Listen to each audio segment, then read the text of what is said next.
بسم اللہ الرحمن الرحیم بسم اللہ الرحمن الرحیم الحمدللہ نحمده ونصلی علی رسولہ الکریم رب اشرح لی صدری ویسر لی امری واحلل عقدۃ من لسانی یفقہوا قولی۔ تاریخ اسلام کا آج ہمارا سبق ہے اور ہمارے آج کے سبق کا عنوان ہے شعب ابی طالب یا قبیلہ بنو ہاشم کا سوشل بائیکاٹ۔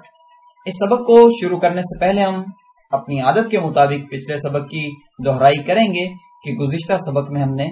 کیا پڑھا تھا۔ تو گزشتہ سبق کا ہمارا عنوان تھا کافروں کی دین اسلام کو دبا لینے کی کوششیں۔ اس حوالے سے ہم نے پڑھا کہ کیسے مسلمانوں پر تکالیف کا یومیہ سلسلہ کافروں کی طرف سے بڑھتا چلا جا رہا تھا اور انہوں نے دعوت دین سے مسلمانوں کو روکنے کے لیے کیا کیا حربے اور ہتھ کنڈے استعمال کیے اور انہوں نے کیسے مسلمانوں کو اذیتیں دی، بائیکاٹ بھی کیا اور مختلف طرح کی پیشکش بھی نبی علیہ الصلوۃ والسلام کو اور حضرات صحابہ کرام کو کی گئیں، اور ایک مرتبہ انہوں نے ایک قدم پیچھے ہٹ کر سمجھوتے اور کمپرومائز والی بات بھی کی۔ پھر جب انہوں نے یوں دال گلتے نہ دیکھی تو انہوں نے طلب معجزات کا دروازہ کھولا اور من چاہے معجزات کا مطالبہ کیا۔ اسی میں انہوں نے شق قمر یعنی چاند کے 2 ٹکڑے ہونے کا مطالبہ کیا اور اسی طرح اپنی شرائط کے مطابق معجزات طلب کیے، لیکن آخر میں یہی ظاہر ہوا کہ ان ساری چیزوں کے مطالبے کا ان کا مقصد صرف ضد، عناد، انا ہے۔ لہذا اللہ رب العزت نے اس کے حوالے سے اصول بتایا کہ اللہ رب العزت معجزات کب دکھاتے ہیں۔ تو یوں ہمارا پچھلا سبق مکمل ہوا اور آج کا ہمارا سبق شروع ہو رہا ہے جس کا عنوان ہے شعب ابی طالب یا قبیلہ بنو ہاشم کا سوشل بائیکاٹ، کہ کیسے تمام اہل مکہ، کفار مکہ جمع ہو گئے تھے اور خاندان رسول صلی اللہ علیہ وسلم کا معاشرتی سوشل بائیکاٹ کیا تھا۔ معاملہ یہ ہوا تھا کہ جب ظلم کی انتہا کر دی اور پھر دلائل و معجزات کا مطالبہ انہوں نے کیا اور اس میں بھی وہ بری طرح ہار گئے، تو کفار نے کچھ عجیب و غریب پیشکش شروع کر دی اور اسی سلسلے میں وہ ایک مرتبہ ابو طالب کے پاس گئے اور انہوں نے کہا کہ محمد کو ہم لینا چاہ رہے ہیں تم سے۔ ابو طالب بڑا حیران ہوئے کہ کیسے لینا چاہ رہے ہیں۔ انہوں نے کہا کہ ہم دگنی قیمت پر دینا چاہ رہے ہیں محمد کو، یعنی ایک آدمی کے خون بہا کی جو قیمت ہوتی ہے اس زمانے میں جتنی بھی تھی 100 اونٹ قریباً ایک آدمی کے خون بہا کی قیمت تھی، تو کہا ہم تمہیں وہ ایڈوانس میں رقم دیتے ہیں اور تم محمد کو ہمارے حوالے کر دو اور اس حوالے سے دستبرداری کا اظہار کرو، ہم آپ کو دگنی قیمت دیتے ہیں۔ یقیناً ابو طالب اس پر کیسے راضی ہو سکتے تھے، تو انہوں نے کہا کہ چلیں یہ نہیں تو آپ ایسا کریں، آپ کو تو ایک محمد کی صورت میں ایک وجیح، ایک اچھا، ایک خوبصورت نوجوان ساتھی اور بیٹا کی صورت میں ملا ہوا ہے، تو کیوں نہ ہم تمہاری یہ حاجت اور ضرورت پوری کر دیں اور تمہیں کوئی اور بیٹا دے دیں، تم اس کو اپنا بیٹا بنا لو اور اس کے ساتھ رہو، خوش رہو۔ تو ابو طالب یہ سن کر فوراً سیفپا ہو گئے، بڑے غصہ ہوئے اور انہوں نے کفار کو ایک دندان شکن جواب دیا جس سے اس کا منہ بند ہو گیا ان سب کا۔ ابو طالب نے فرمایا، قریشیو، مجھے تو رہ کر تم پر حیرت ہو رہی ہے، تم مجھے اپنا بیٹا دو گے اور میں ساری زندگی اسے کھلا پلا کر پالتا رہوں گا اور بدلے میں مجھے کیا ملے گا؟ یہی کہ میں تمہیں اپنا بیٹا دے دوں گا اور تم لے جا کر اسے قتل کر دو گے۔ تو ابو طالب نے جب یہ بات کی تو کفار قریش بڑے پریشان ہوئے اور ظاہر سی بات ہے اس کا کوئی معقول جواب ان کے پاس بن نہ سکا، لہذا وہ اپنا سا منہ لے کر رہ گئے اور اس مجلس سے چلتے بنے۔ لیکن اذیتوں کا سلسلہ دراز ہوتا چلا گیا، پریشان کرتے چلے گئے۔ اس سلسلے میں انہوں نے سوشل بائیکاٹ کا فیصلہ کیا کہ تمام کفار قریش جمع ہو گئے اور انہوں نے کہا کہ اب خاندان رسول کا جو بنو ہاشم اور بنو عبد مناف ہے ان کا معاشرتی بائیکاٹ ہونا چاہیے، ان کے ساتھ کوئی تعلق ہم نہیں رکھیں گے۔ اور اس میں انہوں نے یہ تمیز بھی نہ کی کہ کون مسلم کو اور کون غیر مسلم، بس جس کا تعلق قبیلہ رسول سے تھا، خاندان رسول سے تھا، ان کا ایک بائیکاٹ کیا جائے گا۔ اور پھر یہ عام کوئی بائیکاٹ نہیں تھا بلکہ اس کی انہوں نے باقاعدہ دستاویزات تیار کروائی اور یہ ایک گویا مکتوب تحریری بائیکاٹ تھا۔ اور جب یہ بائیکاٹ کی تمام شکیں تیار ہو گئی تو پھر اس کو کعبہ کے بیچوں بیچ لٹکا دیا گیا تاکہ کوئی اس کو پامال نہ کر سکے، کوئی اسے چھیڑ چھاڑ نہ کر سکے، اور اس طریقے سے بنو ہاشم اور بنو عبد مناف کا بائیکاٹ شروع ہوا، اور اس میں تمام کے تمام خاندان رسول والے شامل تھے۔ ابو لہب بھی اگرچہ نبی علیہ الصلوۃ والسلام کا رشتے میں چچا لگتا تھا، لیکن انہوں نے اپنے خاندان اور نبی علیہ الصلوۃ والسلام کی معیت میں ہونے کے بجائے کفار قریش کا ساتھ دینا زیادہ پسند کیا، اور یہ اس بائیکاٹ میں کفار قریش کا ساتھی اور ان کا ہمراہی بنا رہا۔ اس طریقے سے قبیلہ بنو ہاشم کا اور بنو عبد مناف کا مکمل طور پر بائیکاٹ ہوا، اور اس بائیکاٹ کی وجہ سے جناب رسالت مآب حضرت محمد صلی اللہ علیہ وسلم خود نبی علیہ الصلوۃ والسلام کے اہل خانہ، نبی علیہ الصلوۃ والسلام کے خاندان والے اور نبی علیہ الصلوۃ والسلام کے قبیلے والے انتہائی پریشانی کے حالات میں آ گئے، اور اس پریشانی میں ان کو ایک گھاٹی میں پناہ لینی پڑی تاکہ کفار کے شر اور فتنے سے وہ بچے رہیں۔ اس گھاٹی کا نام بعد میں شعب ابی طالب، یعنی وہ گھاٹی،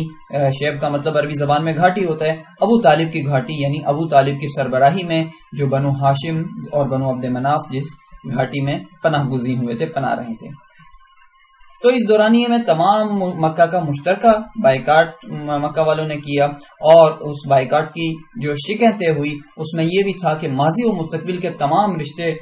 بنو ہاشم سے ہم ختم کر دیں گے، یعنی اگر ماضی میں ہمارا کوئی تعلق ان کے ساتھ رہا تھا تو وہ ہم بلا دیں گے، اور آئندہ کبھی ہم ان کے ساتھ کوئی رشتہ ناتا اپنا نہیں جوڑیں گے۔ اسی طریقے سے اس میں یہ بھی شک تھی کہ ہم ان سے کوئی خرید و فروخت نہیں کریں گے، نہ کوئی معاملہ ان سے ہم خریدیں گے کوئی سودا، اور نہ ہم کوئی چیز خواہ وہ کھانے پینے کی اور زندگی کی بنیادی ضروریات کی کیوں نہ ہو، ہم ان پر نہیں بیچیں گے، خواہ ہماری چیز خراب ہو، چاہے ہمیں نہ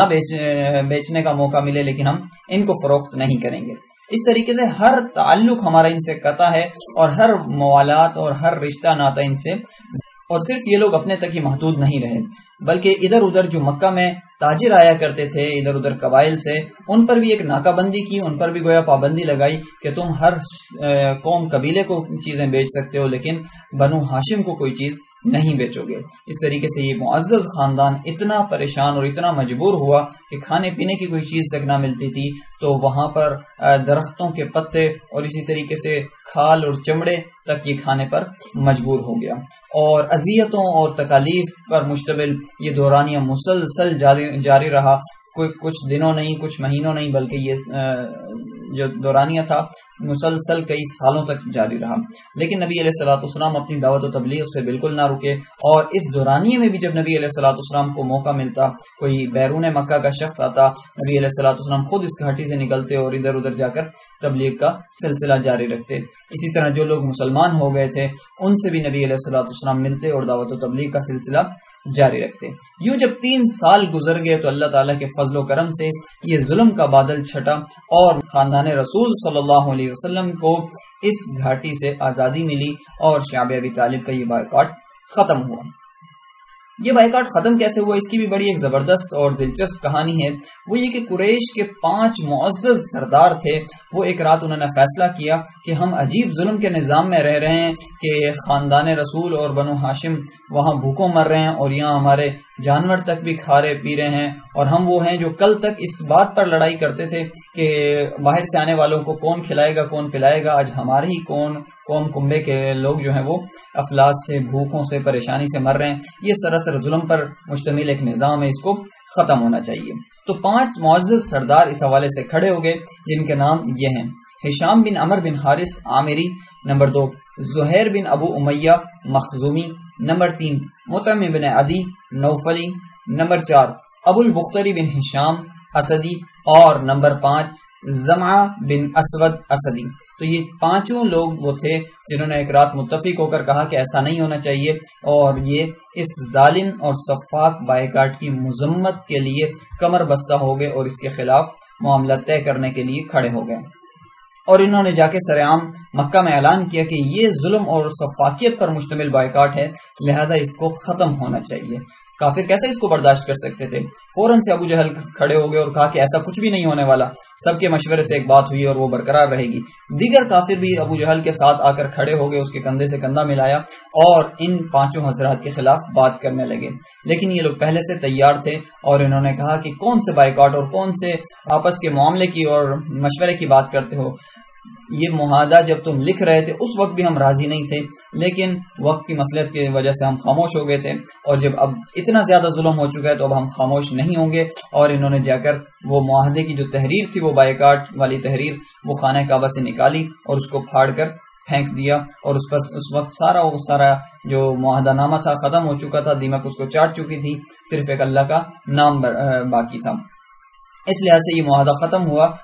مقاطعہ ختم ہوا، بائیکاٹ ختم ہوا، اور ابو جہل اور دیگر کافر جو تھے وہ رسوا ہوتے چلے گئے۔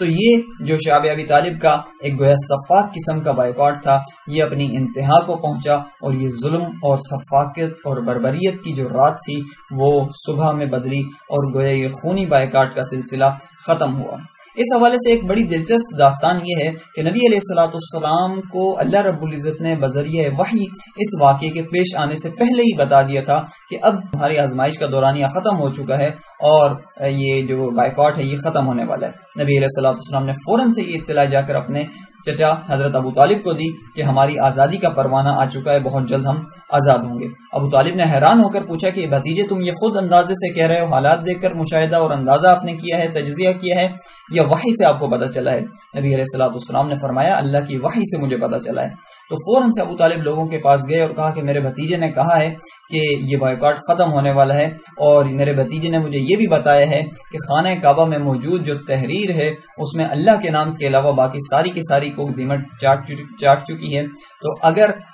اس تحریر کو نکلوا کر دیکھو، اگر وہ باقی ہے تو پھر ہمارا بائیکاٹ بھی باقی ہے، ورنہ تم کوئی اور فیصلہ کرو۔ تو جب وہ تحریر دیکھی گئی تو وہ واقعی ختم ہو چکا تھا،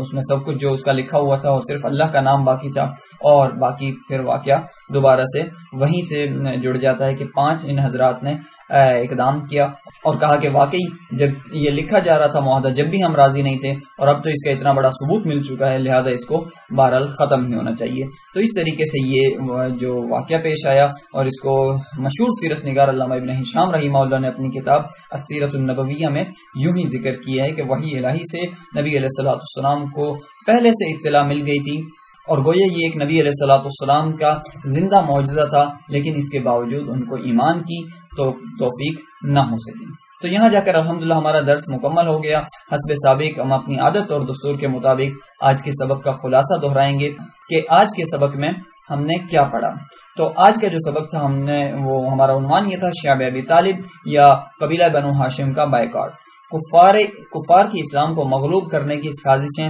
اور کوششیں ہم نے جانی، پھر حضرت ابو طالب کا رد عمل ہم نے جانا، پھر خاندان رسول صلی اللہ علیہ وسلم کا کیسے بائیکاٹ کیا گیا یہ ہم نے پڑھا، اور بائیکاٹ کے دورانیے میں پیش آنے والی مشکلات کے بارے میں جانا، پھر بائیکاٹ کے خلاف جو 5 سرداران قریش نے ماحول سازی کی اس کے بارے میں ہم نے جانا، اور بائیکاٹ کا خاتمہ کیسے ہوا اور کفر کی کیسے رسوائی ہوئی یہ آج کے درس میں ہم نے جانا۔ تو اس طرح ہمارا آج کا درس اور اس کا خلاصہ الحمدللہ مکمل ہوا۔ اگلے درس تک کے لیے اجازت دیجیے۔ جزاکم اللہ خیرا، سبحانک اللہم و بحمدک، ونشہد ان لا الہ الا اللہ وحدہ لا شریک لہ، ونشہد ان محمدا عبدہ ورسولہ۔